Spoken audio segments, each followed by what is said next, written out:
Same procedure as last video? Same procedure as every video. Let's talk about Dinner for One.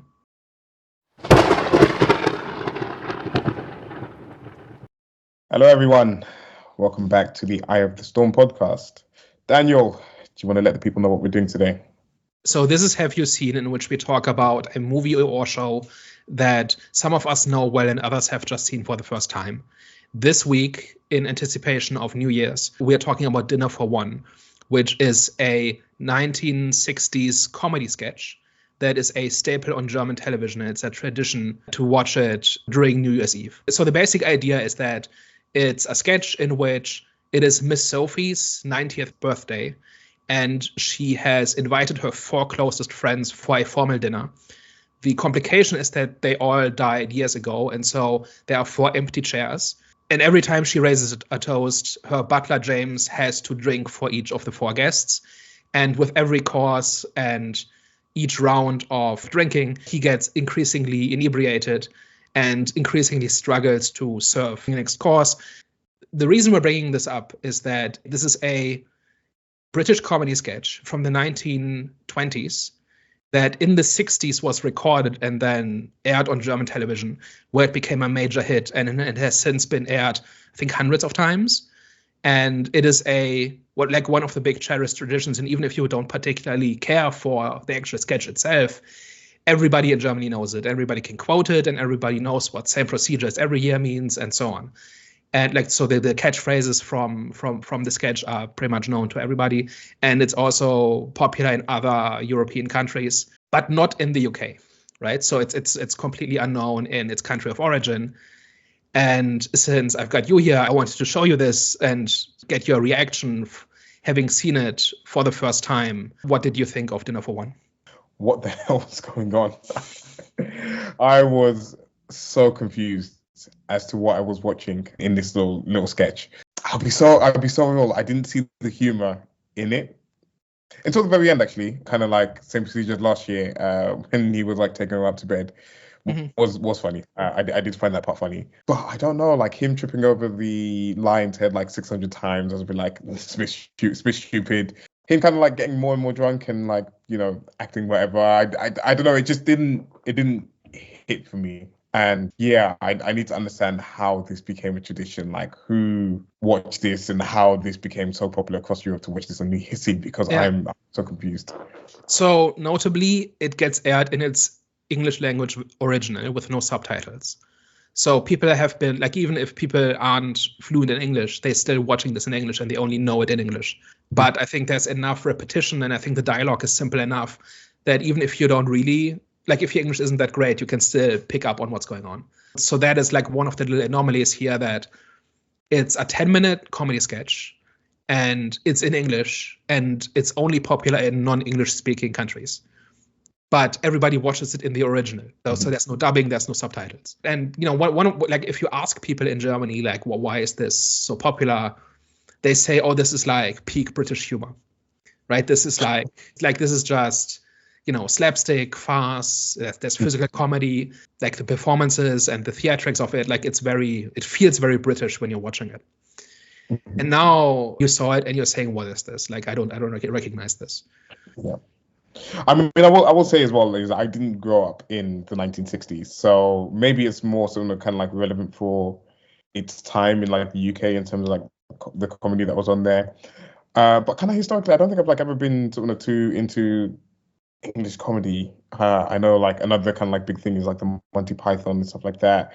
Never kind of like really been too big or into that. So I think maybe I was just kind of like wrong demographic. I'd be very curious to know, like, people sort of that are a little bit older, maybe the older generation, sort of what their impressions are of it, because again, they would have maybe grown up with things like this or things sort of kind of like similar to it that sort of maybe came afterwards. But I mean, for someone like me that's come almost like 50 years, or I mean, you said the original was what, 1920? Yeah.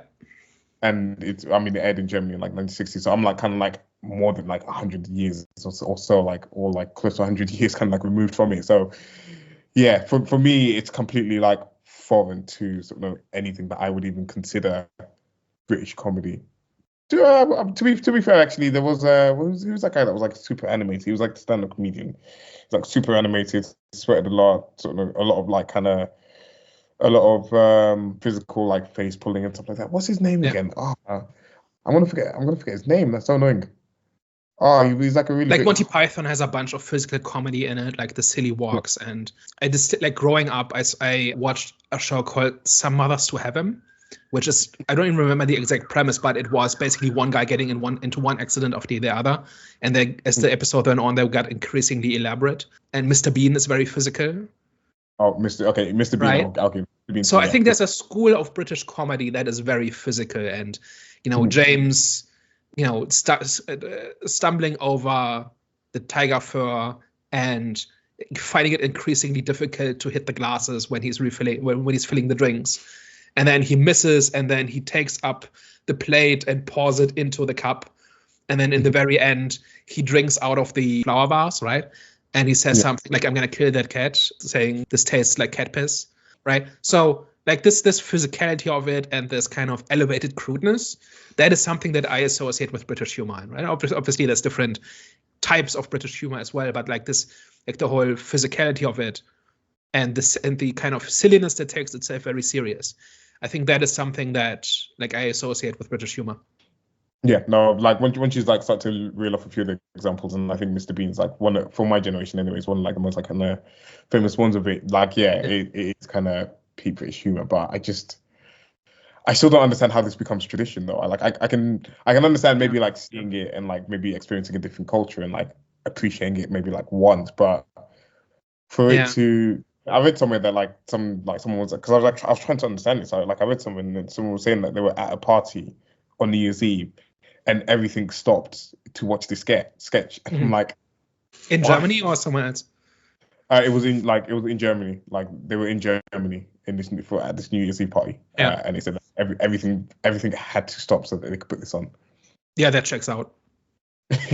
So I've not lived in Germany for like 10 years, and so it's not been part of my routine for a while now. But I remember it usually being like broadcast at like 10 p.m. So it's after we've had dinner, but before the fireworks.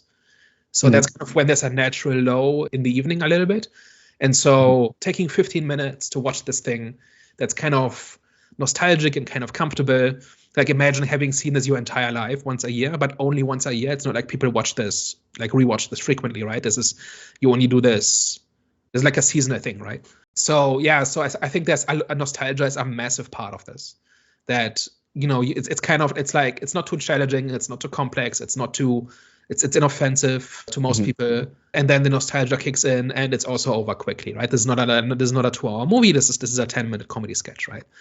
But I think it's got enough going on that it's actually like it can hold your attention for 10 minutes, right? It's not just silliness, right? There's repetition, right? So there's 4 courses, and each course needs to be served and needs to be removed, and then James pours the drinks, and then he needs to drink for each of the 4 guests. And each one has a personality and is kind of emulating them, like doing the voice and everything.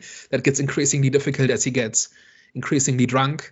So this happens like 4 times, and it's kind of the bulk of the sketch, right? And the difference is that with each one, there's repetition here, which is one of the pillars of comedy. And then you've got escalation, where with each round, with each course, James is getting more and more drunk. And so at first he makes small mistakes and then bigger mistakes, and then suddenly like he misses the glass, or he runs past Miss Sophie because like he just can't walk straight anymore, right? And then we've got subverted expectations because twice he stumbles over the tiger, like on the way back to fetch the next course. He has to walk past this tiger fur like that's on the floor, and he trips over it each time. And then the third time he jumps over it, and he's really proud of himself for having outsmarted the tiger fur. And then the 4th time he walks past it and is startled because he was expecting to trip or something like that, right? And then he like trips on the way back as well on one of them as well. Yeah, exactly, right? Instead of going this way and tripping, he trips over it going the other way.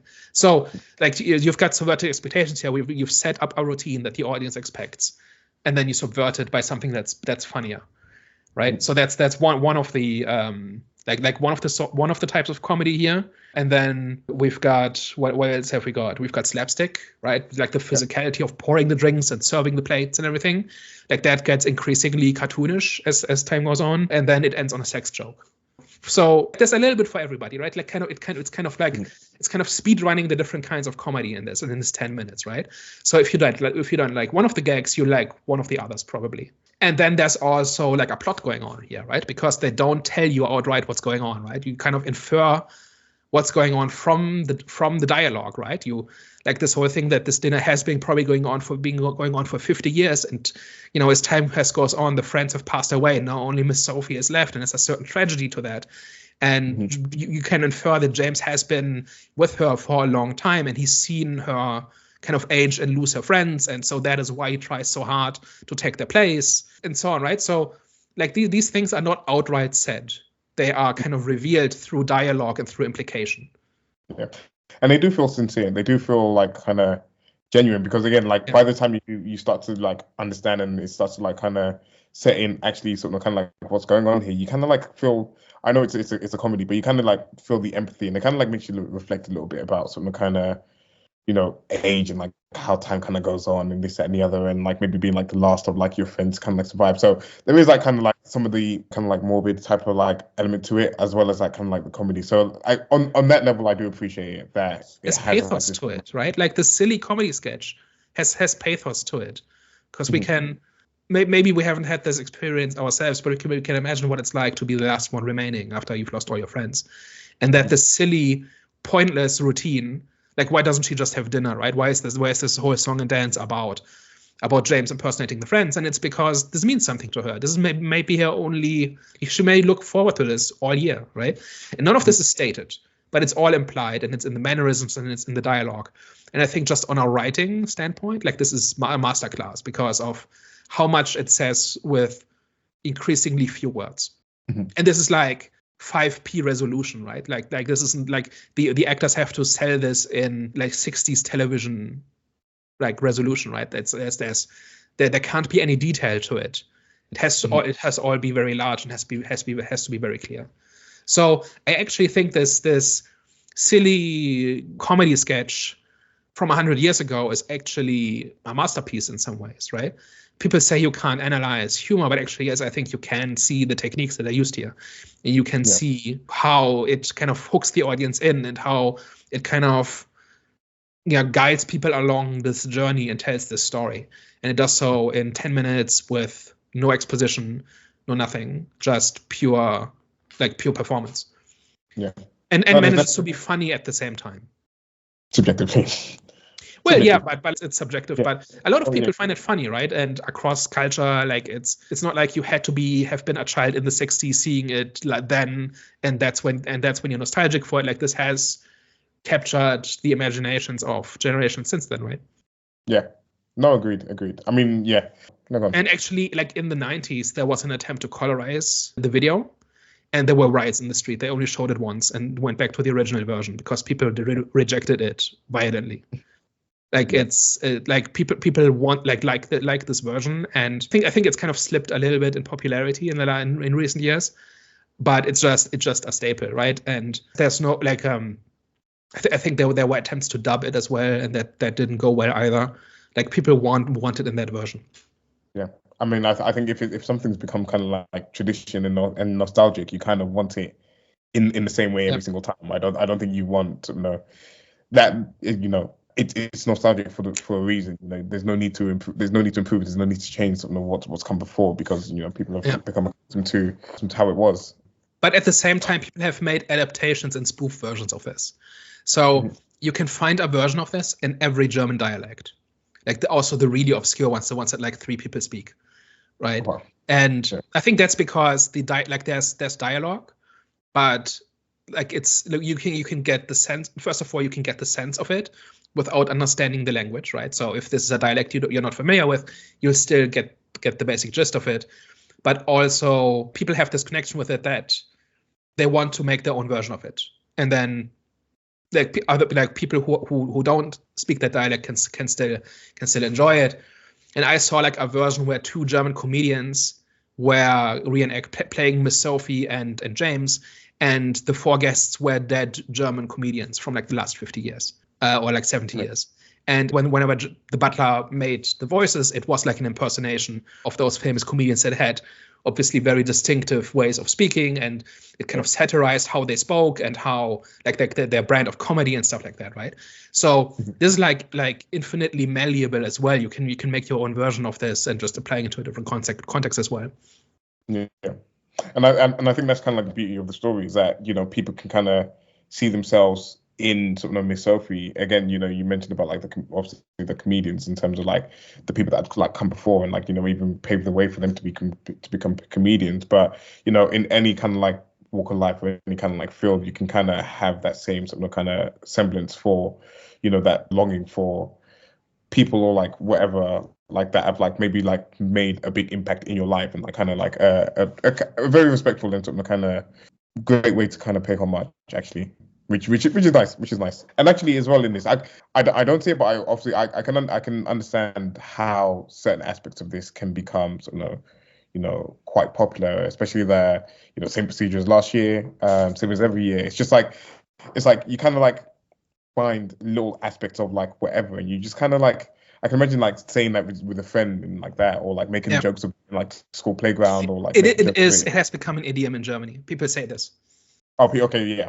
So in English as well, right? There's no translating it. And it kind of like reminds me of like kind of growing up, is that, and sometimes you kind of like find the funny in like what's not funny, or you find the funny in like sort of how something was said, or like you find the funny in sort of how something was like portrayed or whatever like that. And it's just like something that you then have between sort of like your friends, and like this kind of growing up, you have like these like inside and like comic jokes or whatever. So I can appreciate it for sort of for that, and sort of for what that sort of for creating sort of certain phrases or idioms or terms that have like been popularized across Germany.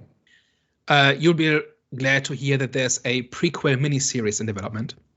Oh, so, really? Yeah. Oh. So the last news I heard of this was like 2 years ago. So it was announced that a prequel series with a younger Miss Sophie, the younger James, was being done. I don't know if they did it.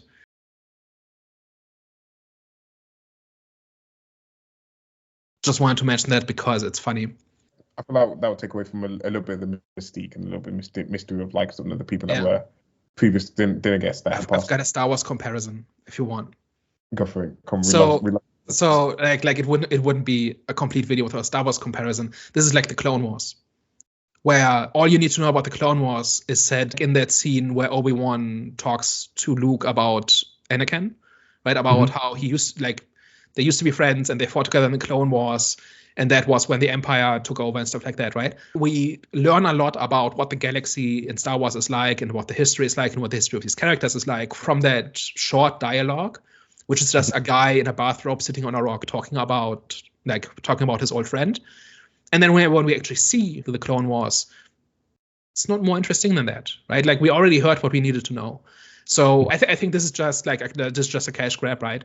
Like this is just, hey, here's a thing that's popular. Let's make a prequel miniseries because that's what we do in the entertainment industry. But I think it's actually kind of illustrative that, like you said, it would not add anything. We already know who Miss Sophie is. We already know who James is. We already know who her friends were. We don't need to see. We don't need to see them in their younger days, right? Just from a pure storytelling perspective, it's completely redundant because everything we know about these characters is already said in the original sketch, and it fits in its place perfectly, and there's nothing you can do to enrich that or make that more interesting. No, agreed. Again, there isn't any added empathy for Miss Sophie by having her friends actually be there and actually showing what it was like, because again, people can relate to that feeling of like missing someone or like not having certain people there in their lives, and people like maybe resonate to that more than actually seeing what it was actually like for them to have this dinner every single year. Yeah, and we know what her friendship was like, right? Like with these guys, there's nothing to add to it. Do you think I've kind of illuminated the appeal of Dinner for One to you a little bit, like compared to when you saw it and were baffled? Yeah, no, I think you added some good context to it. Maybe see it from a different kind of like light perspective, and especially the aspect of not being able to speak the language, but knowing the few words and knowing kind of like the whatever. Because again, it adds that level to it adds to the level of comedy of something of that kind of like mystique of the unknown of something like the language and something not being able to speak it, but finding sort of like the humor in it, and maybe even like kind of like repeating the words in like maybe like an off accent, which sort of adds to the humor of it as well. So I do see the appeal. I actually like enjoyed like the kind of the emotion underneath it as well. Because for me, anyways, I feel like every good bit of comedy, whether it's stand up or whatever like that, has to have like that real life element of relatability to it, along with like the punchline, along with like the joke that you're sort of kind of like setting up. So like I feel like again, like you said this for you, it's like close to being a masterpiece. But again, on my side, I really appreciate that they're able to sort of, like intertwine this like real life sort of story into sort of this comedy sketch that they're sort of kind of like putting on and sort of doing it in a clever way where they're not beating you over the head as to sort of what's going on. Yeah, and none of us are 90-year-old widow aristocrats or butlers, right? No. And like there's a lot of distance between our lives and Miss Sophie's life, but we can still empathize with the friendship and the loss and grief that underpins all of this, right? So I think you're exactly right. Like there's this emotional core that kind of underpins everything, and it's like the slapstick and the silly voices and the alcohol and tripping over the tiger fur. All of that makes it accessible. And then as you engage with it, maybe over multiple viewings, over multiple years, you kind of approach that emotional core. And because that's there's more to latch onto, right? I think it was just one or the other. I don't think the sketch would work. I think you need both. Yeah, no, agreed. Last question. Why on New Year's and not any other day? So funnily enough, it wasn't originally broadcast on New Year's Eve. It was like April 30th or something like that, right, in 1963. So it wasn't originally meant to be that, but it just kind of moved it around to different time slots, and it just hit it just hit a resonance with the audience in the New Year's Eve slot, and that's where it kind of stayed for the next 60 years. Yeah, I was just I guess because it's like New Year's is always like kind of like a reflection of like what's come before and like the excitement of like sort of like next year and whatever like that. It kind of fits the whole like same procedures last year, same procedures every year kind of thing as well. And you've probably just had a fancy dinner and you're probably reminiscing about the past year or something. Like these are all things that put you in the mood for what this sketch is selling you. Yeah, no, yeah, for sure. So it makes sense. It makes sense why it would be like the New Year's thing actually. No, actually, it's so crazy because like when I watched it, I was like, what the hell is this? But like after this conversation, I'm like, it's not that. It's like an onion. There's layers to it, right? And every time you think you've reached the center, there's another layer to Dinner for One. Yeah. No, that's amazing. Wow. Opinions changed from when we started this conversation. That's good. Any other thoughts on Dinner for One? I'll be watching it again in circa 7 or 8 days. Yeah. Let me know how that goes. Like, actually, I think this is something that gains on rewatch, right? Because I think if you're just watching a comedy sketch once, you're just expecting it to be funny. And that's kind of all there is to it. You don't really know what to expect from it. And I think the anticipation of the next escalation and of the next round and stuff like that, that's all baked into it. And then you also watch it every year. And then like it reinforces this repetition and this escalation. So I think it might hit differently if you've seen it a few times and then not see it for a while and then see it again. Right? I think that is part of it too. Like you can't watch this like continuously, right? This is not like, I don't know, like your favorite stand-up routine you might watch repeatedly or at random times whenever you're in the mood for it. But I think this one has to kind of sit up for a little bit and then you watch it again and then you get into it again, right? I think that really benefits from that kind of cadence. Yeah. No, agreed. So on that note, to the audience out there, thank you very much for working with us. Let us know, actually, have you seen this before? Are you kind of sort of one of those people out there in like Europe, maybe that this is one of their traditions? Is it something you might check out on New Year's as well? Let us know in the comment section down below. And of course, if you like this, tell a friend. And if you didn't like this, tell an enemy. We are the Eye of the Storm podcast. And of course, And Happy New Year, man. Happy New Year. Hope you have more blessings and you prosper in the year to come. We're out. Ciao. Bye bye.